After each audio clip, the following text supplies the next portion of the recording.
Salut à tous, c'est Kino pour la chaîne du Machinéaste et aujourd'hui j'ai envie de parler avec vous de tout ce bordel qui existe en ce moment autour de Harry Potter ou plutôt autour de son auteur J.K. Rowling. Alors, je ne suis pas le mieux placé pour parler de Harry Potter parce que je ne suis pas un énorme fan des films ou des livres, je suis même pas fan du tout en fait, contrairement à ma copine qui est une grande amoureuse de l'univers et qui a commencé à consacrer même une pièce chez nous entièrement à sa collection Harry Potter. Mais tout va bien aujourd'hui puisque je ne vais pas vous parler d'Harry Potter mais plutôt de ce mouvement social, on va dire, qu'il y a en ce moment, notamment sur Twitter, des réactions sociales qui sont presque amusantes. Alors attention, j'ai dit presque amusantes et vous allez voir. Rappelez-vous, il y a quelques années, les romans Harry Potter, c'est un phénomène. Les gens sont prêts à dormir dehors pour avoir droit à leur bouquin le plus tôt possible, et parallèlement à ça, on apprend à connaître son auteur, J.K. Rowling, et elle est mise en avant par beaucoup de monde comme une femme inspirante, notamment pour son histoire personnelle, qui n'est pas toute rose et où elle a dû se battre contre la vie pour parvenir à sortir de ses problèmes. Elle devient donc une inspiration, prouvant qu'en se battant, on peut arriver à faire quelque chose de sa vie. Elle devient également une inspiration pour les femmes qui, encore au début des années 2000, étaient vraiment reléguées au second plan de la société. Non pas que ça se soit amélioré aujourd'hui, mais disons que c'était quand même pire avant. Pour parvenir à publier Harry Potter, on lui a demandé de prendre un pseudonyme, ou du moins de cacher son identité féminine pour que les livres puissent se vendre. Pour vous dire à quel point donc le problème était grave à l'époque. L'éditeur avait vraiment peur que, sous prétexte que l'auteur était une femme, un livre fantastique ne se vende pas.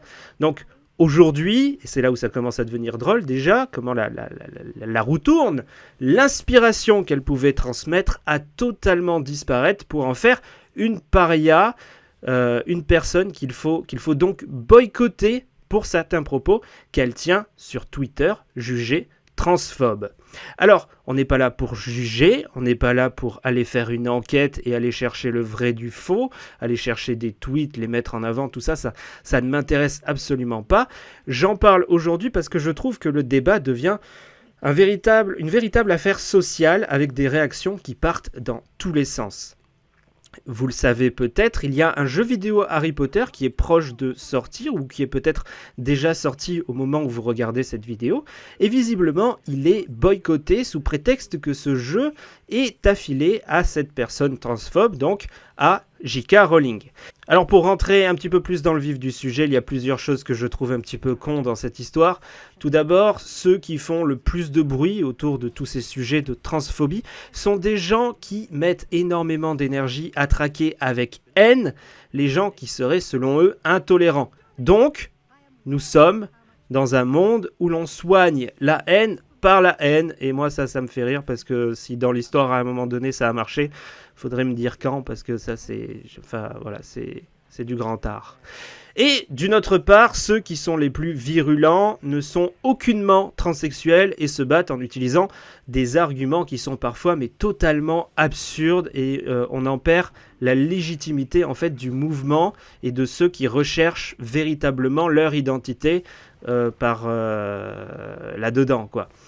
Donc en fait, on se retrouve avec des gens qui donnent leur avis dans tous les sens. Le moindre avis qui va aller à l'encontre va être jugé transphobe, il va s'en prendre dans la tronche.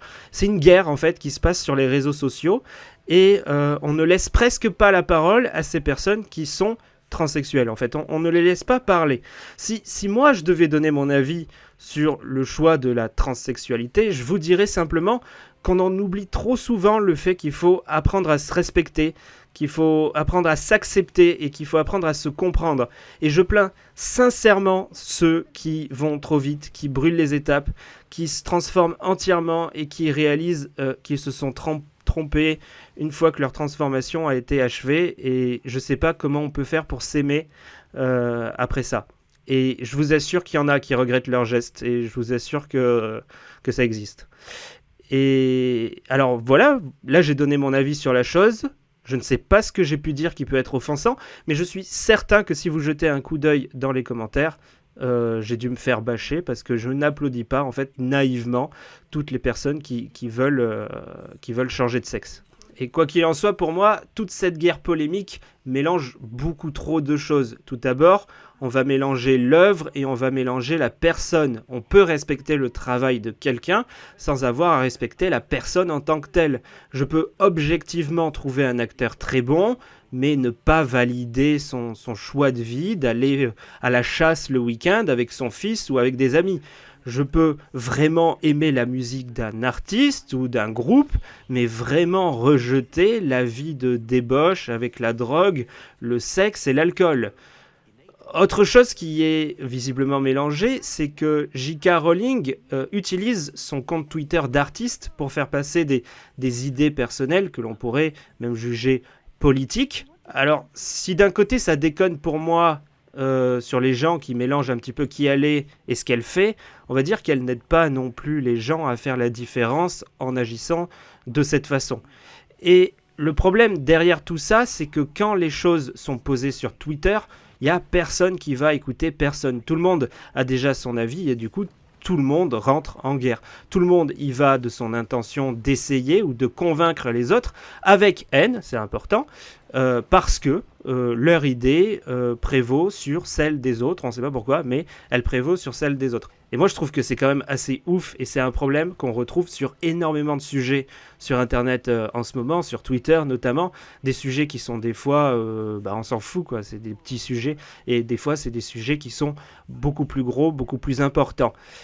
Mais vraiment, la question que je me pose, c'est qu'est-ce que ça fait que cette personne que vous ne connaissez pas, qui est juste un nom sur Internet, soit ou non d'accord avec vous ? En fait, simplement, si vous donnez autant d'importance à la vie des gens, si vous donnez autant de valeur à leurs réponses, c'est que vous n'êtes peut-être pas totalement en accord avec vous-même. C'est que vous avez besoin que les gens soient d'accord avec vous pour vous rassurer. Ça s'appelle la confiance en soi, en fait. Une personne qui a confiance en lui, il n'a pas besoin de convaincre les autres. Il sait intimement au fond de lui qu'il a raison. Donc en fait, pour moi, toutes les personnes qui cherchent à convaincre sont des personnes qui n'ont pas fondamentalement confiance en eux. Et c'est peut-être pour ça aussi qu'il n'y a pas tant de personnes qui sont transsexuelles et qui en parlent sur les réseaux sociaux. C'est parce qu'ils savent ce qu'ils font, ils ont confiance en eux et ils n'ont pas besoin d'en parler. Ils n'ont pas besoin d'étaler leur vie. Et c'est là où on va avancer sur quelque chose qui me touche personnellement. Par nature, moi, je suis quelqu'un de très pudique. Et pour faire une conclusion à cette vidéo, je vous dirais que juste d'avis personnel, que l'intimité des gens, ça ne devrait concerner qu'eux. Et que leur choix ne devrait du coup concerner qu'eux. Et qu'il ne devrait y avoir aucun débat qui devrait concerner l'intimité de chacun de nous.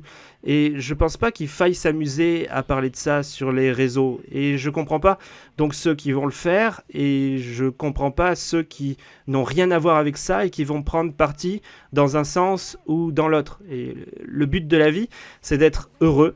Tout simplement. Alors si certains ils arrivent à être heureux d'une autre manière que la nôtre, et c'est vraiment je suis content pour eux, c'est vraiment super, et j'ai pas à donner mon avis sur la chose. J'avais un petit peu envie de partager avec vous toutes ces idées, tout ça, et simplement de vous dire laissez vivre les gens, quelles que soient vos idées. On s'en fout en fait que cette personne pense ça ou que cette personne pense ça, juste on s'en fout. Quoi qu'il en soit, boycotter un jeu parce que la créatrice de l'univers pourrait toucher un petit peu d'argent, objectivement, ça sert à rien, et la seule personne que vous punissez, en fait, c'est vous. Parce que J.K. Rowling, elle est déjà une des personnes les plus riches d'Angleterre, si ce n'est la personne la plus riche d'Angleterre, et ce n'est pas la sortie de ce jeu ou l'argent qu'elle peut gagner ou avec ce jeu qui va changer quelque chose par rapport à elle. Donc en fait, boycotter ce jeu ne sert à rien. En plus. On se retrouve très bientôt pour une toute nouvelle vidéo. Je suis un petit peu malade en ce moment, j'espère que ça ne s'est pas trop entendu sur la vidéo. Prenez soin de vous. À très vite.